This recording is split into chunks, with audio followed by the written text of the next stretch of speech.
On the last episode of Fckups D&D.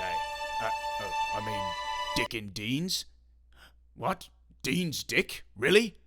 A pox on it, it's Dungeons and Dragons, you imbeciles. For the love of Neverember. Don't you give me that smirk, Spelf the half-elf.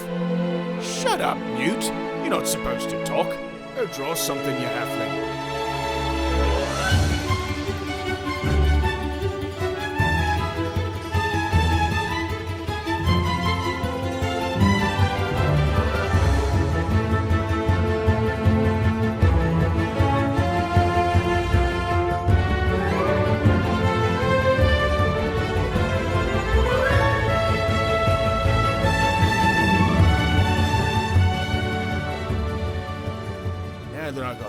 System. After the party lost their beloved member, Nilly Newhoff, they found within the depths of the Xanathar Guild hideout a new companion, Kenji the Mute Monk, who has endured years of torture and manipulation by the Zentharim, and is now a member of the same group. He was imprisoned by the Xanathars together with Floon Blagmar, and rescued by our group of heroes. After they managed to get out of the hideout and return Floon to Volathamp, they were rewarded Trollskull Manor. After a few days of lollygagging around, some of the party members joined some of the factions that resided in Waterdeep. Bob and Aranat joined the Emerald Enclave, and Spelf joined the Order of the Gauntlet, which his inner demon did not enjoy. Spelf, Aranat, and Sneezy went into the outskirts of Waterdeep to fight a pest of living scarecrows. These supposed to be epic scarecrows were a bunch of little bitches who pretty much got one shot every time. In the meantime, Bob was derping around doing Emerald Enclave stuff because he skipped a few sessions, and Kenji and our beloved Shadow Soul Knight cringe. Ha! You thought I was going to say your name correctly, didn't you, you fool? So these two idiots were killing some gnolls, trashing some known jewel shop, and getting arrested for fondling around with too many guys. While in prison, Rainier asked them to find information from a few of the captives. Kenji and Big Edge managed to drown 3 people and get the information without getting caught. When Rainier got them out of prison, they walked out like the biggest chads you could possibly ever see. But they were now both Dark Edge cringe lords. Once the party regrouped and complaints were made about the experience distribution, a huge fireball devastated a part of Trollskull Alley, and our heroes rushed outside to investigate. The first thing they did was steal a jewel pouch from a dead gnome. Really? Fine. After that, they asked some of the witnesses what happened, and Spelf did some actual good role-playing. Bravo!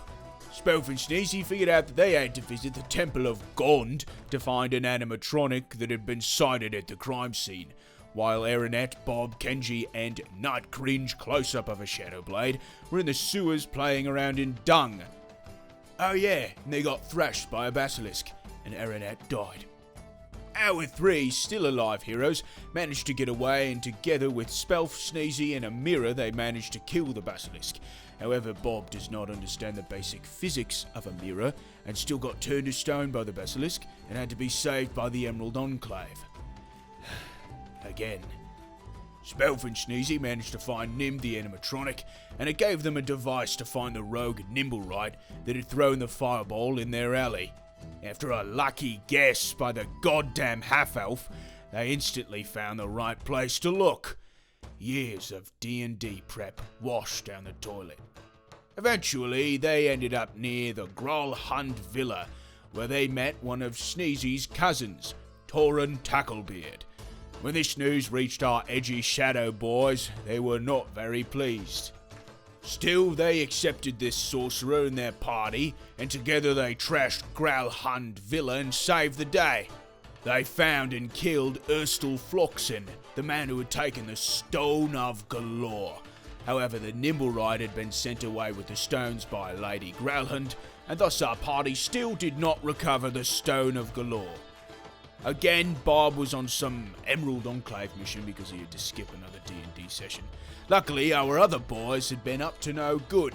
A ghost was harassing the party in their manor, so Spelf, Sneezy, and Thorin went to investigate the situation and tried to find information on this ghost. In the meantime, Cringelord and Edgeman were on a stroll through the graveyard because that's where all the cool kids hang out. when they came across a bunch of thugs playing a game. They joined the game and Shadowblade Lord McEdge had to cut off his hand because he lost the game. But thanks to quick thinking and a shitload of lavender smoke, he managed to escape. But his idiotic ass went straight back to Troll Skull Manor while Kenji was still with the thugs. Kenji, being an absolute genius, led them straight to Troll Skull Manor. A lot of stuff happened, but I'm going to sum it up in one sentence. Naked man tied to a barrel. The party also managed to track down the Nimblewright and straight up cut off his head. They also got a big ass bounty because they caught a fornicator. And with this money and thanks to the cleaning efforts of Thorin, they were able to start the restoration of the inn. And thus Troll Skull Manor was going back in business and was rebranded as the Naked Barrel Inn.